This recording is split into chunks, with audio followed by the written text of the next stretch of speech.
Good morning everyone. आज हम लोग जो देख रहे हैं संविधान की उद्देशिका, उसके अंतर्गत जो है हमारे कुछ पॉइंट जो है हमने पहले वाले वीडियो में देख लिया था, जिसमें लोकतंत्रात्मक गणराज्य पंच निरपेक्ष जो है ये शामिल थे, है ना। संविधान की उद्देशिका के मूल्य एवं आदर्श। अगला आज का जो पॉइंट है वो है सामाजिक, आर्थिक और राजनैतिक न्याय। ठीक है, लेकिन न्याय शब्द जुड़ा हुआ है, और न्याय किसमें आपको सामाजिक स्तर पर, आर्थिक स्तर पर और राजनीतिक स्तर पर, यहाँ पर तीनों प्रकार के न्याय की बात हो रही है। चलिए देखते हैं। न्याय से तात्पर्य है जिसका जो हक या अधिकार है वह उसे मिले। अगर कोई व्यक्ति या शासन उसका उल्लंघन करता है तो वह दंडित हो। अगर किसी को उसकी गरीबी, राजनीतिक विचार, जाति, धर्म या लिंग के कारण अपने अधिकारों से वंचित रहना पड़ता है तो गणराज्य का दायित्व है कि उसके अधिकार उसे दिलवाएं और ऐसी परिस्थितियां निर्मित करे ताकि इन कारणों से कोई अपने अधिकार ना खो पाए। न्याय गहरे रूप में समानता और समान अवसर की अवधारणाओं से जुड़ा हुआ है। अतः यहाँ केवल न्यायालय में मिलने वाले कानूनी न्याय की बात नहीं की गई है। वास्तव में न्याय एक दार्शनिक अवधारणा है जिसे परिभाषित करना कठिन है। किसी का अधिकार क्या हो, यह किस आधार पर निर्धारित करें, इन पर कई मत हो सकते हैं और नए विचार उभर सकते हैं। इस कारण समय समय पर न्याय की अवधारणा पर पुनर्विचार करके नीति बनाना भी गणराज्य से अपेक्षित है।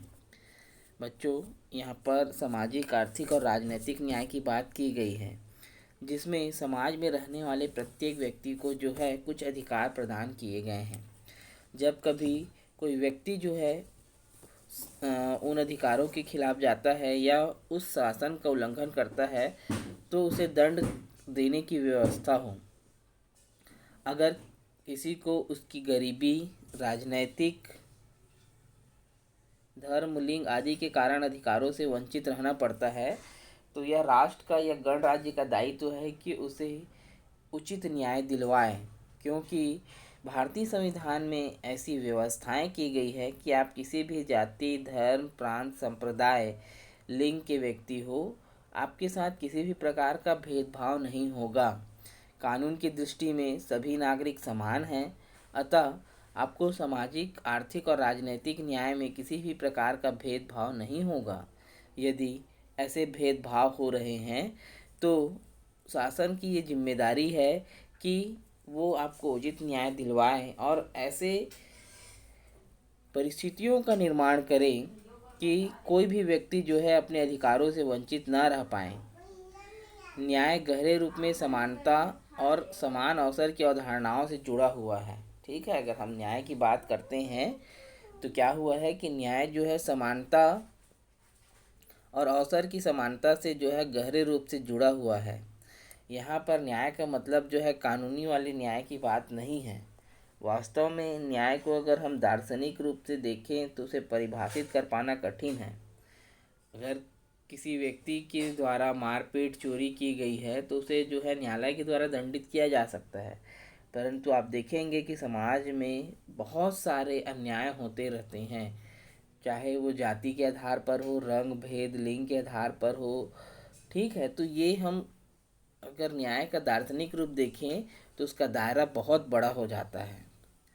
ठीक है, किसी के क्या अधिकार हैं और वो कितने हैं ये निर्धारित करने के लिए जो है कई मत या विचार हो सकते हैं। इस कारण समय समय पर न्याय की अवधारणा पर पुनर्विचार करके नीति बनाना आवश्यक है। परंतु हमारे जो संविधान है उसमें सामाजिक, आर्थिक और राजनीतिक न्याय की बात की गई है, अर्थात जो भी व्यक्ति देश या समाज में रहता है वे सभी कानून की दृष्टि में बराबर हैं और उनको ये अधिकार प्राप्त करने का पूरा हक है।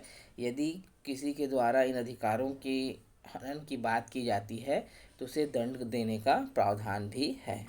ठीक है, चलिए अगला देखते हैं। विचार, अभिव्यक्ति, विश्वास, धर्म व उपासना की स्वतंत्रता। इसका मतलब होता है कि हमें अपने विचार व्यक्त करने, अपने अपने धर्म की मानने, उसकी उपासना करने का अधिकार है। आप लोगों को पता है कि भारत जो है एक धर्मनिरपेक्ष राज्य है, अर्थात उसका कोई राज्य धर्म नहीं है। चलिए पढ़ते हैं। स्वतंत्रता का अर्थ होता है स्वयं निर्णय लेना और अपने जीवन को संचालित करना, किसी और का कहा मानने या उसके अनुसार चलने पर बाध्य ना होना। ठीक है, अगर आप किसी की बातों को मानकर कुछ निर्णय लेते हो तो फिर आपकी आज़ादी नहीं है। भारत के हर नागरिक को खुद सोच समझकर अपने विचार बनाने, उनके अनुरूप जीने तथा उन्हें खुलकर दूसरों को बताने की स्वतंत्रता है। उन्हें किसी भी बात मानने या ना मानने, किसी भी धर्म को मानने या ना मानने तथा किसी भी तरीके से उपासना करने या ना करने का अधिकार होगा। नागरिक कैसे, किस तरह अपने विचारों को अभिव्यक्त करें और सोचें, अपने विचारों पर किस तरह अमल करें, इस पर कोई अनुचित पाबंदी नहीं है। इसकी केवल एक शर्त है कि इससे दूसरे नागरिकों की स्वतंत्रता के अधिकारों का उल्लंघन ना हो, यानी किसी अन्य व्यक्ति को बाध्य करने का प्रयास ना करें। ठीक है, भारत में जितने भी नागरिक हैं वो स्वतंत्र हैं, उन्हें बराबर का दर्जा मिला हुआ है। ठीक है ना। तो उससे जो भी व्यक्ति जो है वहाँ पर रह रहे हैं उनको अपनी बातों को मानने, अपने धर्मों के अनुरूप अपने आप को चलाने, उनकी उपासना करने या ना करने का उनको पूरा अधिकार है। कोई भी व्यक्ति जो है उनके ऊपर ये दबाव नहीं डाल सकता कि आप इस धर्म को छोड़ करके किसी दूसरे धर्म को अपनाइए, उसकी उपासना करिए। ऐसा करने का अधिकार नहीं है और कोई भी व्यक्ति जो है उन बातों को मानने के लिए बाध्य भी नहीं है। ठीक है, अर्थात हम कह सकते हैं कि संविधान में ऐसी व्यवस्थाएं की गई है कि प्रत्येक व्यक्ति को अपने अपने धर्म की उपासना करने, उसका प्रचार प्रसार करने, उसके हिसाब से जो है अपने धर्म का अनुकरण करने ना करने की पूरी आज़ादी दी गई है। आप किसी भी व्यक्ति के ऊपर किसी भी धर्म को लाद नहीं सकते हैं। न्याय की तरह स्वतंत्रता भी एक दार्शनिक अवधारणा है जिसे कानूनी रूप में परिभाषित करना पर्याप्त नहीं है।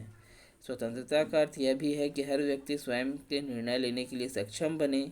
उसे अपने परिवार, समाज, बड़े बुजुर्ग, पति या पत्नी या शासन के प्रभाव से मुक्त होकर सोचने व निर्णय लेने के अवसर मिले और उसमें यह सामर्थ्य भी हो। इसी के माध्यम से हर व्यक्ति अपने व्यक्तित्व को उभार सकता है। ठीक है, इसमें क्या एक और बात क्या आ रही है कि न्याय की जो स्वतंत्रता का जो दार्शनिक अवधारणा है उसे कानूनी रूप से परिभाषित करना तो पर्याप्त नहीं है, पर स्वतंत्रता का अर्थ यह भी है कि हर व्यक्ति अपना निर्णय स्वयं लेने में सक्षम बने। उसे अपने परिवार, समाज, बड़े बुजुर्ग आदि के दबाव से मुक्त होकर निर्णय लेने का अवसर भी मिले और उसमें यह शक्ति या सामर्थ्य भी हो। इसमें विचार अभिव्यक्ति की स्वतंत्रता के बारे में भी बताया गया है। हमने अभी धर्म के बारे में पढ़ा, ठीक है, लेकिन इसमें विचार अभिव्यक्ति की अर्थात अगर आपके मन में कोई विचार है तो आप उसे जो है सभी लोगों के बीच बांट सकते हैं। जब हम अंग्रेज़ों के अधीन थे तब हमारे पास ऐसे अधिकार नहीं थे कि हम अपने विचारों को बांट सकें, सभा या सम्मेलन कर सकें, क्योंकि ऐसे करने पर पाबंदी लगा दी गई थी। परंतु आज हमारे पास ये अधिकार है कि हम अपने विचारों को जो है सभा, सम्मेलन, पत्र पत्रिकाओं, पुस्तकों के माध्यम से एक से दूसरे लोगों तक पहुंचा सकते हैं। आज आप देखेंगे कि दुनिया में जो भी चीज़ें घटती है या होती है वो कुछ ही क्षण में हमारे पास पहुंच जाती है। या किसी मुद्दे को लेकर किसी व्यक्ति के कुछ विचार होते हैं, वो विचार जो है वो सोशल मीडिया या समाचार पत्र पत्रिकाओं के माध्यम से हम तक पहुंचाते हैं। तो ये विचार व्यक्ति की अभिव्यक्ति की स्वतंत्रता है। अगला जो हमारा है बच्चों वो है प्रतिष्ठा और अवसर की समता या अवसर की समानता। ठीक है ना।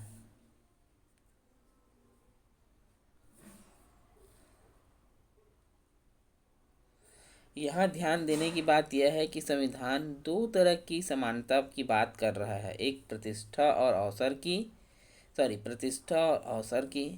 प्रतिष्ठा की समानता भारत में कई मायनों में अधिक महत्वपूर्ण रही है।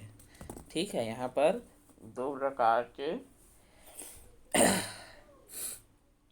की समानता की बात कर रहे हैं, तो जिसमें प्रतिष्ठा जो है भारत में सर्वाधिक महत्वपूर्ण रही है। सदियों से हमारे समाज में पितृसत्ता, जातिवाद और सामंतवाद के चलते हैसियत या प्रतिष्ठा में बहुत असमानता थी। ठीक है, अगर हम थोड़ा सा प्राचीन समय में जाएं तो लोग जो है हैसियत की ही बात करते थे। ठीक है, क्योंकि वहाँ पर जो है वो ज़्यादा वैल्यूएबल रहता था कि भाई तुम्हारी हैसियत क्या है। यहाँ तक कि कुछ लोगों को अस्पृश्य भी माना गया है और इस कारण वे अनेक अधिकारों से वंचित रहे। हमारे यहाँ जातिवाद और छुआछूत जो संबंधी बातें हैं, या हम कह सकते हैं कि रूढ़िवादिता जो है बहुत अधिक थी, या मैं कहूँ कि अभी भी है तो गलत नहीं होगा। दूसरी ओर समाज में कई श्रेणियाँ बनी हुई थी जिनको विशेषाधिकार प्राप्त थे। ठीक है, वैसे तो हमारे यहाँ वर्ण व्यवस्था अभी भी है, ब्राह्मण, क्षत्रिय, वैश्य, शूद्र, और उस समय भी जो है समाज में बहुत सारी जातियों की श्रेणियाँ बनी हुई थी, जिनमें कुछ जाति जो उच्च वर्ग की मानते थे वे उनको जो है बहुत सारे विशेषाधिकार प्राप्त थे। उदाहरण के लिए राज्य, परिवार और उनसे जुड़े लोगों एवं ऊंची जाति के लोगों को आम लोगों से अलग माना जाता था। इनके अलावा कई लोग जो अंग्रेजी शासन के वफादार थे, उन्हें शासन की ओर से विशिष्ट दर्जा प्राप्त था।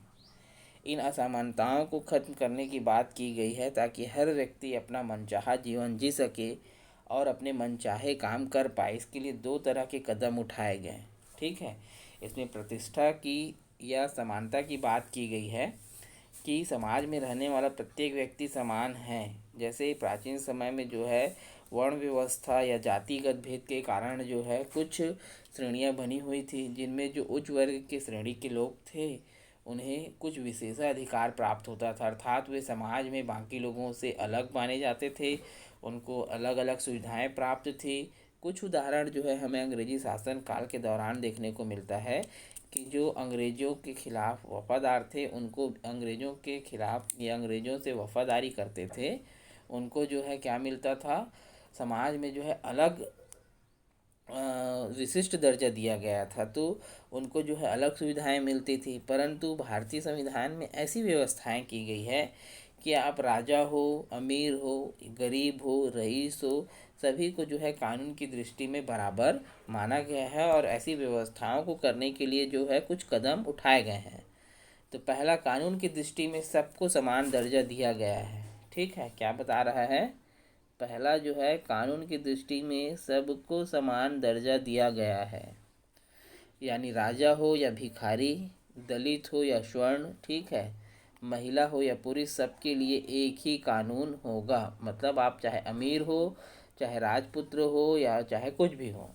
दूसरा, सार्वजनिक जीवन में लिंग, जाति, धर्म, भाषा के आधार पर भेदभाव को खत्म किया गया, यानी कोई भी नागरिक भारत के किसी भी सार्वजनिक पद को हासिल कर सकता है एवं सार्वजनिक सुविधाओं का उपयोग कर सकता है। आज देखेंगे कि हमारे यहाँ बहुत सारी सार्वजनिक सेवाएं जो है प्रदान की जाती है, तो ऐसा नहीं है कि केवल जो है कुछ विशेष जाति वर्ग के लोगों को ही ये जो सुविधा है वो मिलेगी।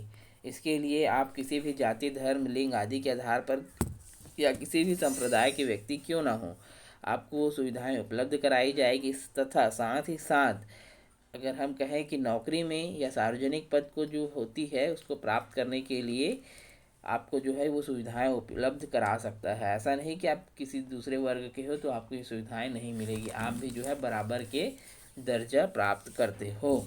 ठीक है, चलिए, संविधान सबको अवसर की समानता दिए जाने की बात कर रहा है। ठीक है, इसका तात्पर्य यह है कि समाज में किसी भी अवस्था को प्राप्त करने के लिए सबको न केवल समान अधिकार रहेगा, बल्कि उसे प्राप्त करने के लिए समान अवसर भी मिलेंगे। यानी उस अवस्था को प्राप्त करने के लिए जरूरी अर्हताओं को हासिल करने में भी समानता लाई जाएगी। ठीक है, अवसर की समानता से तात्पर्य क्या है कि जो सार्वजनिक पद प्राप्त करने के लिए या जो सार्वजनिक पद होता है उसे प्राप्त करने के लिए सभी को समान अधिकार रहेगा। हालांकि उसके लिए कुछ अर्हताएं या योग्यताएं जरूरी होती है, तो ऐसी व्यवस्थाएं की जा रही है कि उन योग्यताओं को हासिल करने के लिए भी समानता लाई जाएगी। एक एग्जाम्पल दिया है, उदाहरण के लिए न्यायाधीश पद के लिए जैसे LLB की डिग्री और वकालत का अनुभव, ठीक है। यदि आप जो है न्यायाधीश बनना चाहते हैं, जज बनना चाहते हैं, तो आपके पास LLB की डिग्री और वकालत का अनुभव हो तो कोई इन्हें प्राप्त करता है, वह न्यायाधीश पद के लिए आवेदन कर सकता है। साथ ही शिक्षा और वकालत का अनुभव भारत के हर नागरिक के लिए खुला है।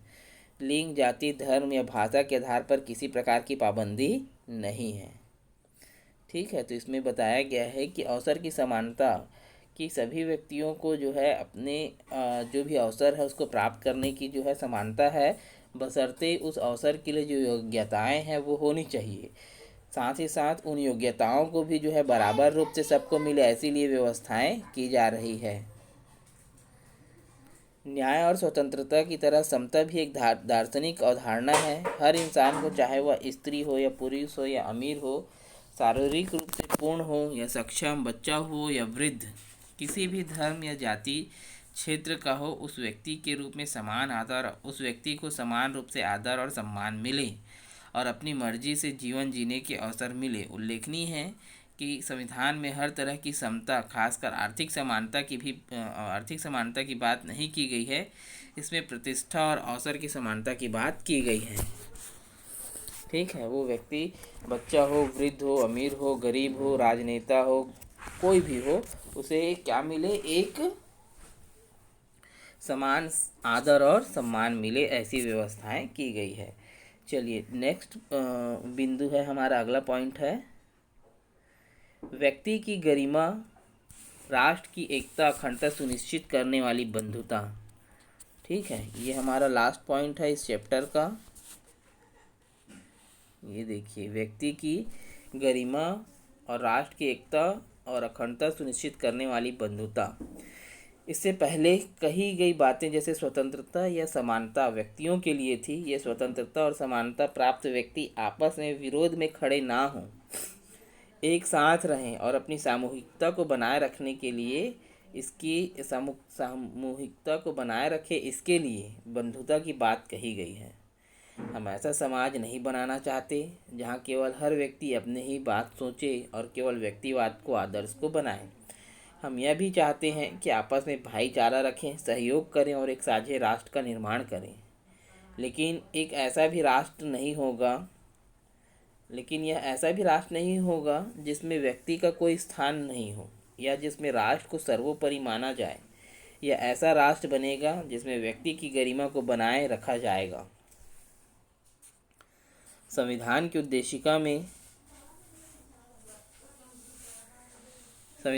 उद्देशिका में हमारे संवैधानिक मूल्य अंकित हैं, जिनके आधार पर न केवल हमारे शासन को संचालित करना है, बल्कि जिन्हें देश के हर नागरिकों को भी अपने जीवन में क्या करना है, निभाना है। तो व्यक्ति की गरिमा और राष्ट्र की एकता और अखंडता सुनिश्चित करने वाली बंधुता, अर्थात हमारे यहाँ जो स्वतंत्रता और समानता प्रति व्यक्ति को प्रदान की गई है, तो उसमें ये किसी बात को लेकर जो है आपस में विरोध ना करे, इसके लिए बंधुता को बनाए रखने की बात कही गई है। अर्थात एक ऐसे राष्ट्र का निर्माण हो जहाँ पर सभी लोग भाईचारे और सहयोग के साथ रहें, सिर्फ अधिकारों की बात ना करें बल्कि एक दूसरे का सहयोग करें, केवल व्यक्तिवाद पर ना जाए कि हर व्यक्ति सिर्फ अपने लिए ना सोचे बल्कि राष्ट्र के लिए सोचे।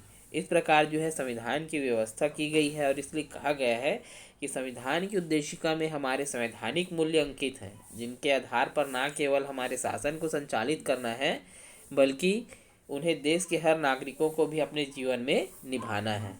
तो ये था बच्चों हमारे संविधान की उद्देशिका। किसी भी प्रकार का डाउट होने पर आप पूछेंगे। इसके 5 से 7 क्वेश्चन हैं, मैं उसको सेंड कर दूंगा और कोई भी डाउट होगा तो पूछेंगे। फिर हम लोग अगला चैप्टर पढ़ेंगे, संविधान, शासन व्यवस्था और सामाजिक सराकोर।